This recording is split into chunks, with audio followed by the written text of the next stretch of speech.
Ketika Allah menyebutkan barang siapa yang menentang Rasul, sesudah jelas bagian petunjuk dan mengikuti jalan selain jalan kaum mukminin. Jalan kaum mukminin, antum perhatikan di sini. Yang beriman pertama kali kepada Rasulullah siapa? Sahabat, nggak ada yang lain, nggak ada. Yang beriman pertama kali kepada Rasulullah SAW para sahabat radhiyallahu anhum ajmain, dari kalangan muhajirin dan ansar dan juga yang lainnya yang datang yang beriman kepada Rasulullah SAW. Kata Allah, barang siapa yang menentang Rasul SAW dan mengikuti jalan selain jalannya para sahabat, jalan orang beriman, jalannya para sahabat, nggak ada yang lain. Yang beriman pada saat itu kepada Nabi, para sahabat. Dia tidak mau mengikuti jalannya para sahabat, tidak mau mengikuti pemahaman mereka, tidak mau mengikuti cara beragamanya para sahabat. Apa kata Allah dalam Al-Quran? Nuwallihi ma tawalla, kami biarkan dia sesat. Kemudian wa nuslihi jahannam, kami akan masukkan dia ke neraka jahannam. Dan jahannam itu sejelek-jelek tempat kembali. Jadi wajib mengikuti pemahaman para sahabat, wajib. Al-Quran wa sunnah ala fahmi salaf. Makanya dikatakan oleh Al-Imam Ibnul Qayyim di dalam kitabnya I'lamul Muwaqqi'in, kata beliau, tegaknya dan tonggaknya agama ini berdiri di atas dua tonggak. Yang pertama yaitu husnul qasad,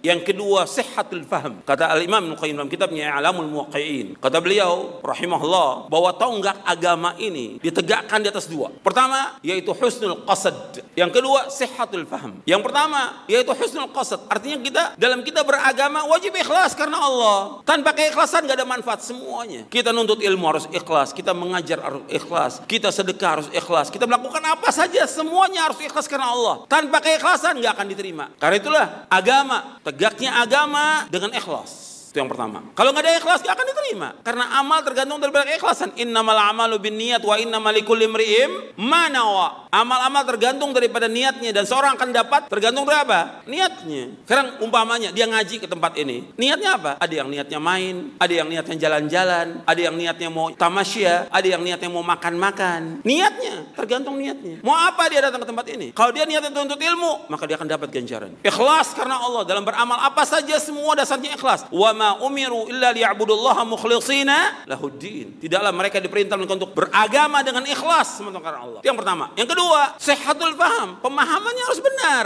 Dalam beragama harus pemahamannya benar. Ketika pemahaman salah, sesat pasti dia. Dalam kita beragama pemahaman harus benar. Sihhatul faham, pemahaman harus benar. Makanya kita wajib mengikuti pemahaman para sahabat radhiyallahu anhum ajma'in. Wajib kita mengikuti pemahaman mereka. Dasarnya Al-Qur'an banyak dan puluhan dalil. Saya sebutkan dalilnya dalam buku Mulia dengan Manhaj Salaf. Lebih dari 50 dalil. Lebih dari 50 dalil tentang wajibnya mengikuti pemahaman para sahabat radhiyallahu anhum. 50 dalil dari Quran, dari Sunnah, kemudian dari athar para sahabat, tabi'in dan yang lainnya. Ini harus kita ikut. Kita harus bisa memahami agama dengan pemahaman mereka. Karena Nabi SAW ketika menyebutkan, perhatikan, ketika Nabi SAW menyebutkan umat ini akan berpecah menjadi 73 golongan, sataftariku ummati ala 73 firqah, kulluha finnar ila wahida. Qalu ya Rasulullah mal wahida? Qalu qala al jamaah. Kata Nabi SAW, umatku akan berpecah setelah Nabi menyebutkan umat Yahudi berpecah menjadi 71 golongan, Nasrani 72 golongan, umat Islam 73 golongan. Kata Nabi, 73 ini 72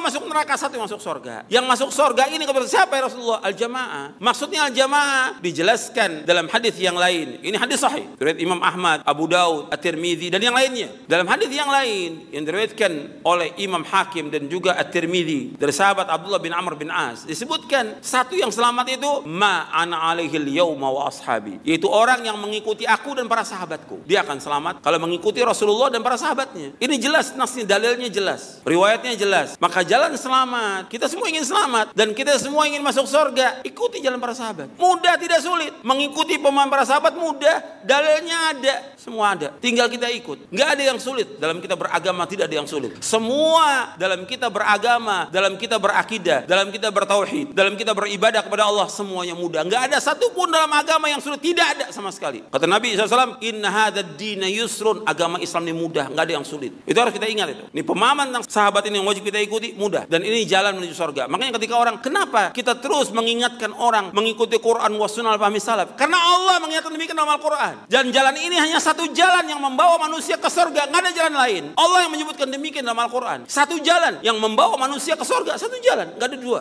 nggak ada tiga. Allah menyebutkan demikian dalam surah Al-An'am, surah yang ke-6 ayat 153. Allah berfirman, wa anna hadza sirati mustaqiman fattabi'u wa la tattabi'us subula fatafarraqa bikum an sabili dzalikum wasaqum bihi la'allakum tattaqun. Ini jalanku yang lurus kata Allah. Ikuti satu jalan ini. Jangan ikuti jalan yang lain, pemahaman yang lain, kelompok yang lain, firqah yang lain, jangan kamu ikuti. Fatafarraqa bikum an sabil, kamu akan berpecah belah dari jalan Allah. Dzalikum wasaqum bi la'alakum tattaqun, demikian Allah wasiatkan agar kamu bertakwa kepada Allah. Jadi Allah yang menyebutkan jalan menuju kepada Allah hanya satu. Makanya Ibnu Qayyim rahimahullah menjelaskan, tidak ada jalan yang membawa manusia untuk bisa selamat, mendapatkan keridhaan Allah dan ke surganya kecuali jalan yang pernah ditempuh oleh Rasulullah dan para sahabatnya. Enggak ada jalan lain. Ini harus kita terus ingatkan kaum muslimin dan para dai, para ustadz harus kembali kepada Quran dan Sunnah. Karena yang memerintahkan demikian Allah dalam Al-Quran. Allah yang memerintahkan. Kita ingin selamat dan kita ingin juga para dai juga selamat. Kita ingin umat Islam selamat. Jalannya hanya satu, mengikuti Quran wa Sunnah ala fahmi salaf. Enggak ada jalan lain.